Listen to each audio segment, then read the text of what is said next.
ಜೊಯ್ಡಾ ತಾಲೂಕಿನ ಅಣಶಿ ಗ್ರಾಮದ ಕೈಲ್ವಾಡ ಮಜರೆಯಲ್ಲಿ ನಡೆದ ಅತ್ಯಾಚಾರ ಪ್ರಕರಣ ಆರೋಪಿಗೆ ಸಿರ್ಸಿಯ 1ನೇ ಅಧಿಕ ಜಿಲ್ಲಾ ಮತ್ತು ಸತ್ರ ನ್ಯಾಯಾಲಯವು 10 ವರ್ಷಗಳ ಜೈಲು ಮತ್ತು 15,000 ರೂಪಾಯಿ ದಂಡ ವಿಧಿಸಿ ತೀರ್ಪು ನೀಡಿದೆ. ಜೊಯ್ಡಾ ನಿವಾಸಿ ಉಲ್ಲಾಸ್ ಸಡ್ಕೋ ಗೌಡ ಶಿಕ್ಷೆಗೊಳಗಾದ ವ್ಯಕ್ತಿ.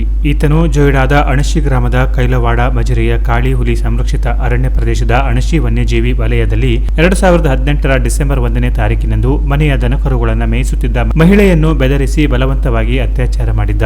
ಈ ಬಗ್ಗೆ ಯಾರಿಗೂ ಹೇಳದಂತೆ ಬೆದರಿಸಿದ್ದ. ಆದರೆ ಈ ಬಗ್ಗೆ ಜೊಯ್ಡಾ ಪೊಲೀಸ್ ಠಾಣೆಯಲ್ಲಿ ಪ್ರಕರಣ ದಾಖಲಾಗಿತ್ತು. ಜೊಯ್ಡಾ ವೃತ್ತದ ಅಂದಿನ ತನಿಖಾಧಿಕಾರಿಯಾದ ಪೊಲೀಸ್ ವೃತ್ತ ನಿರೀಕ್ಷಕ ರಮೇಶ್ ಎಸ್ ಉಗಾರ್ ತನಿಖೆ ಕೈಗೊಂಡು ನ್ಯಾಯಾಲಯಕ್ಕೆ ದೋಷಾರೋಪಣಾ ಪತ್ರ ಸಲ್ಲಿಸಿದರು. ಹಾಗೂ ಕಾನ್ಸ್ಟೇಬಲರಾದ ಲಿಯಾಕತ್ ಅಲಿ ಮತ್ತು ಖಲೀಲ್ ಮುಲ್ಲಾರವರು ಸಾಕ್ಷಿ ವಿಚಾರಣೆಯ ಕಾಲಕ್ಕೆ ಸಾಕ್ಷಿದಾರರನ್ನು ಸಮಯೋಜಿತ ಪ್ರಕರಣದಲ್ಲಿ ಹಾಜರುಪಡಿಸಿ ಆರೋಪಿತನಿಗೆ ಶಿಕ್ಷೆ ಗುರಿಪಡಿಸುವಲ್ಲಿ ಸಹಕರಿಸಿದರು. ವಾದ ಪ್ರತಿವಾದವನ್ನು ಮಂಡಿಸಿದ ನ್ಯಾಯಾಧೀಶರಾದ ಕಿರಣ್ ಕಿಣಿ ಅವರು ಆರೋಪಿತನಿಗೆ 10 ವರ್ಷ ಜೈಲು ಮತ್ತು 15,000 ರೂಪಾಯಿ ದಂಡ ವಿಧಿಸಿ ತೀರ್ಪು ನೀಡಿದೆ. ಅಲ್ಲದೆ ನೊಂದ ಮಹಿಳೆಗೆ 10,000 ರೂಪಾಯಿ ಪರಿಹಾರ ನೀಡಲು ಆದೇಶಿಸಿದೆ.